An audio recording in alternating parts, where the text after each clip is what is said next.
कल colligative property के बारे में बात की थी। कॉलिगेटिव प्रॉपर्टी क्या होती हैं? कॉलिगेटिव प्रॉपर्टी क्या थी कल हमने जो बताया था? कॉलिगेटिव प्रॉपर्टी का मतलब वो property of solution. Colligative property are the properties of solution which depends only upon the amount of solute. जो केवल और केवल किस पर डिपेंड थी? हाँ, तो इट इज द प्रॉपर्टी या these are the property, these are the property of solution which depends only, word पे हमने अंडरलाइन कर दिया only on amount of किसके? सॉल्यूट के। Depends only on amount of solute. Amount of solute का मतलब हम ये भी बोल सकते हैं कि number of particles of solute, ये भी बोल सकते हैं। तो उन्हीं को हम क्या बोलते हैं? Colligative properties. अब कॉलिगेटिव प्रॉपर्टी वास्तव में होती कितनी है? तो 12th के सिलेबस में केवल 4 कॉलिगेटिव प्रॉपर्टी हैं जो तुम लोगों को पढ़नी है, एक एक करके हम बताएंगे। तो जो सबसे फर्स्ट है तुम्हारी कॉलिगेटिव प्रॉपर्टी, वो है तुम्हारी ऑस्मोटिक प्रेशर। ऑस्मोटिक प्रेशर, इसे हम पाई से रिप्रेजेंट करते हैं। किससे? पाई से। सेकंड जो तुम्हारी कॉलिगेटिव प्रॉपर्टी है वो है relative lowering in vapour pressure. Relative lowering in vapour pressure, इसे हम रिप्रेजेंट करते हैं delta P upon P not से। ठीक है, इनके रिप्रेजेंटेशन ये आए कैसे? डेल्टा पी क्या होता है, पी नॉट क्या होता है, ये सब बताएंगे। अभी केवल नाम सुनो इनके, जो 4 हैं तुम्हारे पास। और तीसरी जो सी है तुम्हारी, वो है तुम्हारी elevation in boiling point. Elevation in boiling point, इसे हम रिप्रेजेंट करते हैं डेल्टा टी सफिक्स में बी। एलिवेशन का मतलब क्या होता है ये भी समझ लो। एलिवेशन का मतलब होता है इंक्रीज करना, बढ़ना। ठीक है। अब फोर्थ जो लास्ट है तुम्हारी कॉलिगेटिव प्रॉपर्टी, वो है depression in freezing point. Depression in freezing point, इसे हम रिप्रेजेंट करते हैं डेल्टा टी एफ से। डेल्टा टी एफ से इसे रिप्रेजेंट करते हैं। डिप्रेशन का मतलब क्या होता है? डिप्रेशन का मतलब डिक्रीज होना, एलिवेशन का मतलब इंक्रीज होना, डिप्रेशन का मतलब डिक्रीज होना। तो ये चारों तुम्हारी कॉलिगेटिव प्रॉपर्टी हैं, एक एक करके हम पढ़ेंगे, इन्हें कैलकुलेट करेंगे एक एक करके। तो कैसे हम कैलकुलेट करेंगे ये सब तुम्हें अभी हम बताएंगे। उससे पहले हाँ, तो देखिए क्या है कि अगर हमें कॉलिगेटिव प्रॉपर्टी को कैलकुलेट करना है, इफ कॉलिगेटिव प्रॉपर्टी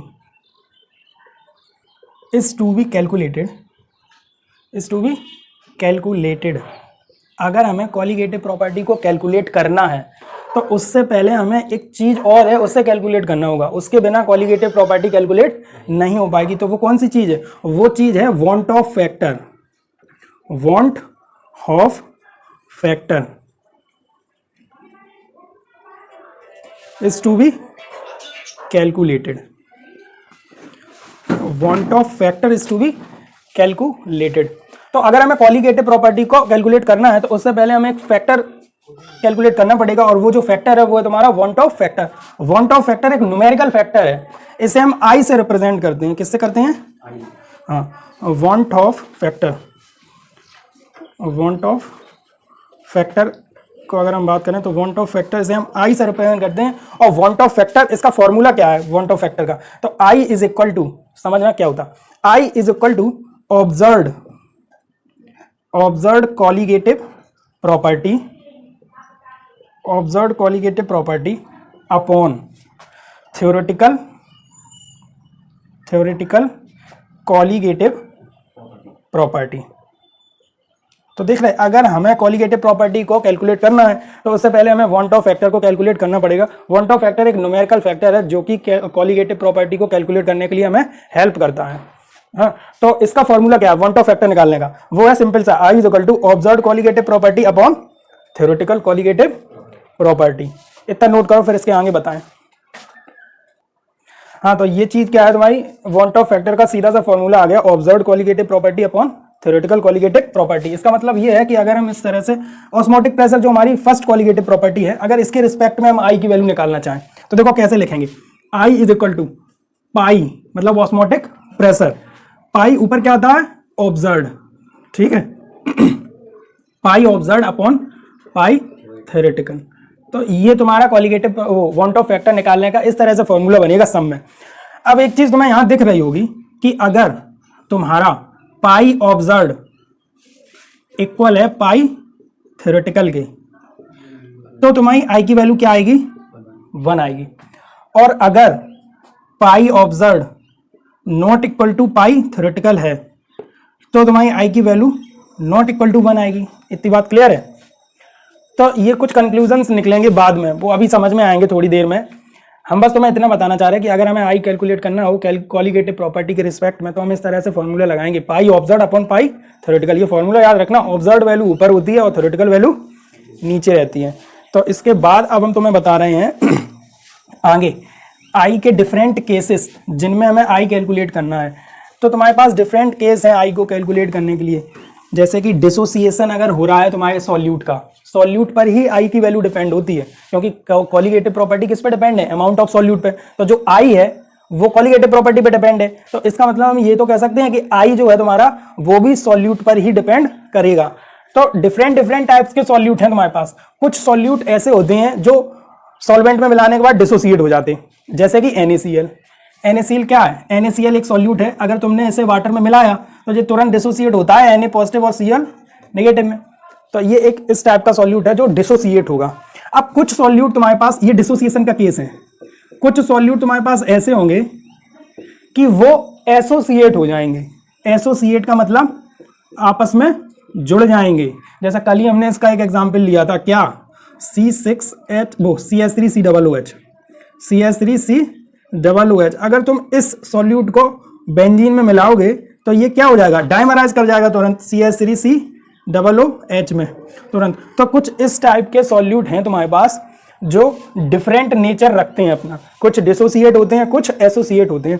तो इन डिफरेंट टाइप के सॉल्यूट्स के लिए भी डिफरेंट टाइप की आई की वैल्यू आएगी, कि डिसोसिएशन वाले सॉल्यूट के लिए आई कुछ अलग आएगा और एसोसिएशन के लिए आई कुछ अलग आएगा। तो हम एक एक करके केस देखेंगे कि सबसे पहले हम डिसोसिएशन का केस उठाएंगे और तब उस डिसोसिएशन में आई कैसे कैलकुलेट करते हैं वो तुम्हें बताएंगे।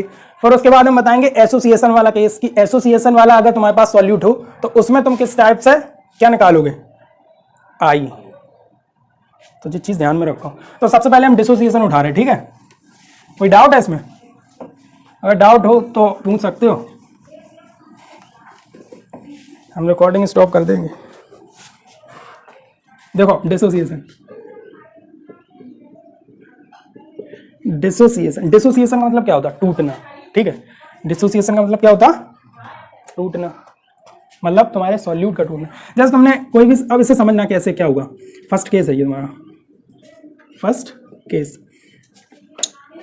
केस नहीं, इसे ए डालो क्योंकि डिसोसिएशन में भी अभी केस आएंगे अलग अलग। तो डिसोसिएशन देखना, जैसे तुमने कोई सॉल्यूट लिया ए और ए सॉल्यूट तुमने अपने सॉल्वेंट में डिसॉल्व किया और डिसॉल्व होने के बाद क्या हुआ कि ये तुम्हारा सॉल्यूट एन पार्टिकल्स में टूट गया, एन पार्टिकल्स ऑफ बी बना लिए, एन पार्टिकल्स ऑफ बी बना लिए। तो अब इस केस में क्या हुआ कि तुम्हारा एक पार्टिकल था और डिसोसिएट होगा, कितने पार्टिकल बना लिए, एन पार्टिकल बना लिए। तो जब इस तरह का केस तुम्हें कहीं भी दिखेगा तुम्हारे सॉल्यूशन में, जब इस टाइप का सॉल्यूट कहीं भी आ जाए तो उसके लिए आई का जो फॉर्मूला होता है वो होता है i is equal to 1 + n-1 into alpha.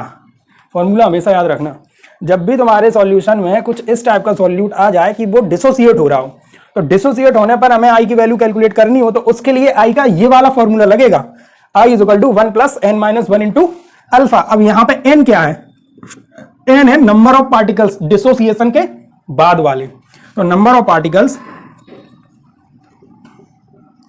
After dissociation, एक एक लेटर का मतलब समझना, आफ्टर डिसोसिएशन, ठीक है। अब यहां पे अल्फा क्या है, अल्फा है तुम्हारा degree of dissociation, degree of dissociation. Degree of dissociation क्या होता, डिग्री ऑफ डिसोसिएशन समझो।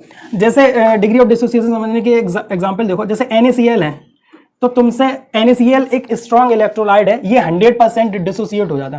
तो ये चीज जो हम बोल रहे हैं 100%, यही है डिग्री ऑफ डिसोसिएशन। मतलब वो किस हद तक, डिग्री ऑफ डिसोसिएशन का मतलब किस हद तक वो टूट सकता है। तो ये क्या है अल्फा, डिग्री ऑफ डिसोसिएशन, ये हद है किसकी, सॉल्यूट की, कि वो कहां तक टूट सकता है। तो NaCl की 100% हद है, मतलब ये पूरा टूट सकता है। तो यही होती है डिग्री ऑफ डिसोसिएशन। अब ये तो तुम्हारे पास था सीधा डिसोसिएशन के केस वाला एग्जांपल। अब इसका एक एग्जांपल लेके हम समझ रहे हैं।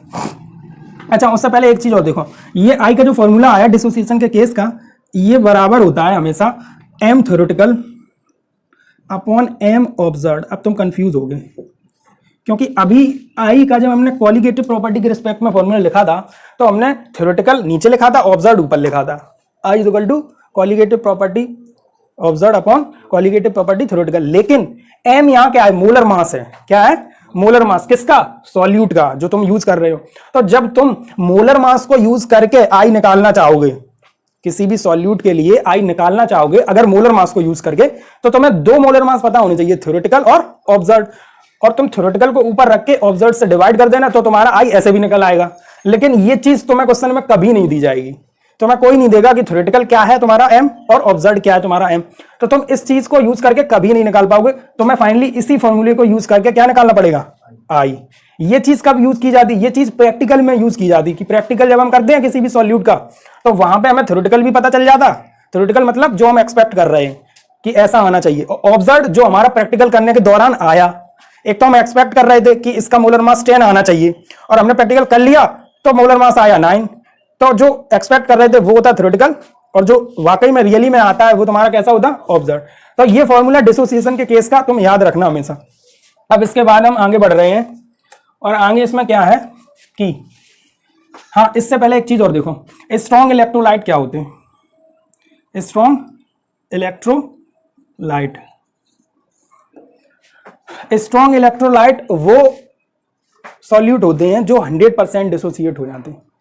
कहने का मतलब ये है कि स्ट्रॉन्ग इलेक्ट्रोलाइट वो इलेक्ट्रोलाइट हैं जो कैसे हैं, 100% डिसोसिएशन, मतलब जिनका अल्फा क्या होगा, 100% का अल्फा जो रखते हैं, ऐसे सभी इलेक्ट्रोलाइट क्या कहलाते, स्ट्रॉन्ग इलेक्ट्रोलाइट। स्ट्रॉन्ग का मतलब वो जबरदस्त हैं, पूरे टूटेंगे अगर टूटेंगे तो स्ट्रॉन्ग इलेक्ट्रोलाइट। ये 3 टाइप के होती हैं।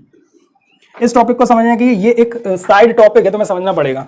ये 3 टाइप के होते हैं स्ट्रॉन्ग इलेक्ट्रोलाइट। सबसे पहला तुम्हारा होता है स्ट्रॉन्ग एसिड, स्ट्रॉन्ग एसिड। दूसरा स्ट्रॉन्ग इलेक्ट्रोलाइट होता है तुम्हारा स्ट्रॉन्ग बेस, स्ट्रॉन्ग बेस। और तीसरा होता है स्ट्रॉन्ग एसिड और स्ट्रॉन्ग बेस से क्या बनता है, एसिड प्लस बेस से क्या बनता है, न्यूट्रल तो हो जाता है, लेकिन प्रोडक्ट क्या बनता है, acid plus base equal to salt plus salt बनता है।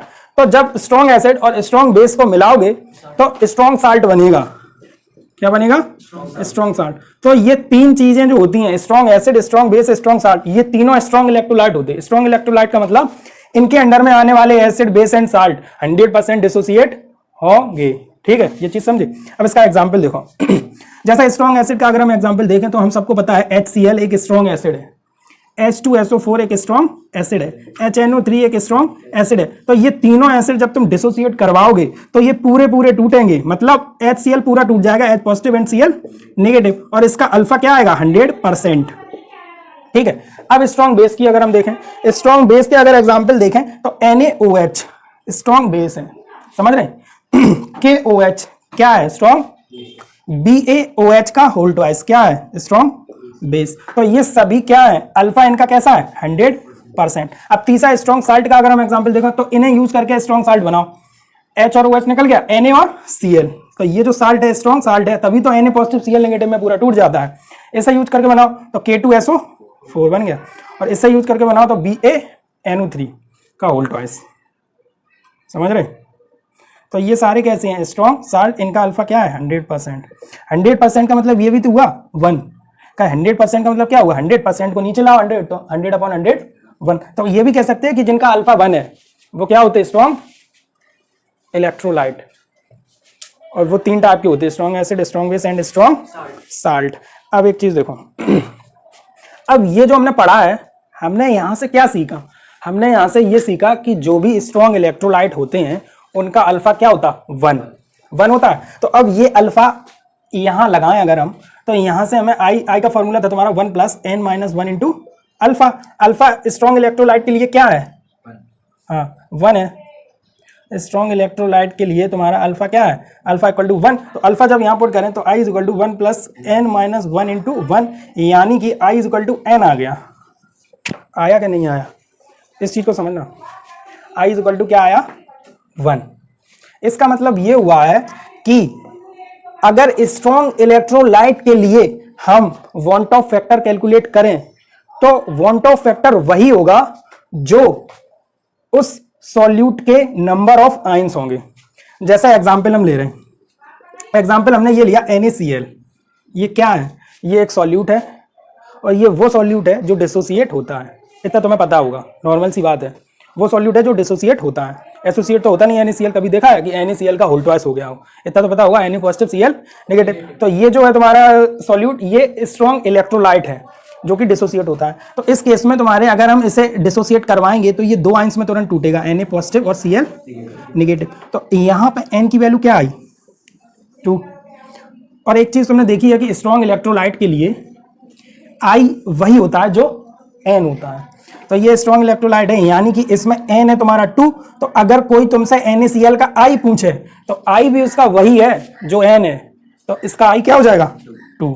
तो तुम कैलकुलेट करना सीख गए I किसके लिए, स्ट्रॉन्ग इलेक्ट्रोलाइट के लिए। और स्ट्रॉन्ग इलेक्ट्रोलाइट क्या है, डिसोसिएशन वाला केस। अब दूसरा एग्जाम्पल ले रहे हैं दूसरा एग्जाम्पल हम ले रहे हैं H2SO4। अगर कोई तुमसे पूछे H2SO4 का I क्या होगा तो तुम तुरंत बता सकते ये टूटेगा 2H positive plus SO4 negative, 2 negative. तो यहाँ पे n इक्वल टू कितना है, 3, क्योंकि 2 H पॉजिटिव है आइंस और एक SO4, तो n इक्वल टू 3, यानी कि I equal to for H2SO4 क्या आ गया, 3। अब ये सब एग्जाम्पल तुम बता सकते हो कि HCl के लिए I क्या होगा, 2, H2SO4 के लिए 3, HNO3 के लिए 3 कहां से होगा, NO3 नेगेटिव H पॉजिटिव, 2 ही आइंस तो हुए, तो 2। NaOH के लिए, KOH के लिए तुरंत बोला करो, BaOH का उल्टा 3, 2 OH नेगेटिव और 1 Ba पॉजिटिव। NaCl के लिए 2, K2SO4 के लिए 3, BaNO3 का उल्टा, इसके लिए बताओ 4। तो देख रहे, ये चीज है तुम्हारी, बस अल्फा नहीं आई। तो जितने आयंस होंगे वही तुम्हारा आई होगा, लेकिन किसके लिए, डिसोसिएशन का केस इलेक्ट्रोलाइट के लिए, मतलब डिसोसिएशन में इलेक्ट्रोलाइट, स्ट्रॉन्ग इलेक्ट्रोलाइट वाले केस में केवल ये तुम्हें पता चल जाएगा कि वो स्ट्रॉन्ग इलेक्ट्रोलाइट है कि नहीं। ये कैसे पता चलेगा, ये क्वेश्चन में तुम्हें ऐसे पता चलेगा। देखो, अगर वो क्वेश्चन में ये लिख दे कि अ सॉल्यूट इज 100% डिसोसिएटेड, तो 100% डिसोसिएटेड का मतलब क्या हुआ कि मतलब वो पूरा डिसोसिएट हो रहा, और पूरा डिसोसिएट हो रहा यानी कि वो क्या है, स्ट्रॉन्ग इलेक्ट्रोलाइट है। तो इसके लिए आई की वैल्यू वही होगी जो एन की वैल्यू होगी। और अगर वो क्वेश्चन में तुमसे ये बोले अ सॉल्यूट इज 90% डिसोसिएटेड, तो तुम्हारा वो ये केस नहीं रहा, फिर तुम्हें यहां पर इस फॉर्मूले को यूज करके आई निकालना पड़ेगा। अभी उसका क्वेश्चन कराएंगे तब और समझ में आएगा, पहले इस चीज को तुम लोग नोट कर लो।